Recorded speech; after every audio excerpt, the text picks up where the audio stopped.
Each summer we see an increase in the number of people drowning in the UK, and that's partly due to people seeing water sites like this and wanting to get into the water to have a cool off.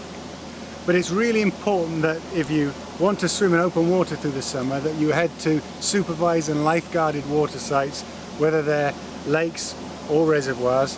But it's important to understand that rivers like this one have a lot of hidden hazards which you can't see and may not be aware of when you go into the water. So if you want to swim in a lake or open water this summer, the best thing to do is to go to a supervised or lifeguarded lake or to a Lido or open air swimming pool where you can swim safely and know that if anything does go wrong, someone will be there to help you.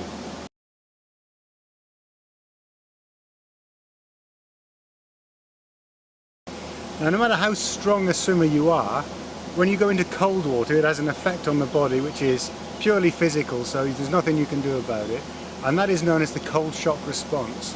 When you go into cold water, the cold shock response causes you to gasp and hyperventilate, which is something most of us have experienced even going into a warm swimming pool, but that effect is much greater in cold water.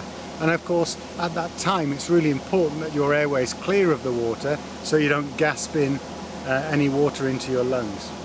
At the same time as that's happening, your muscles can start to cool, and that means they'll work less efficiently, and you may even struggle to coordinate your arms and legs into a swimming motion.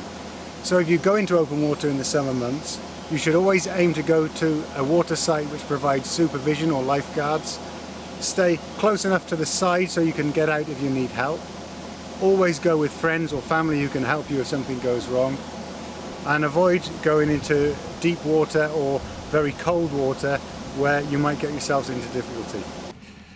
So here we can see the effect of cold water on the hands and start to understand the effect it would have on the arms and legs if you were in ice cold water trying to remove some clothing or trying to escape. Just trying to grip onto the laces is difficult enough, and my fine motor control is almost gone. As my hands are out of the water I can feel a little bit of strength coming back, but it's really difficult, and something I would have finished already by now is quite a task. So there we go. So that is the effect of cold water on fine motor control in the hands, and an example of the effect that that could have on gross motor control of your arms and legs.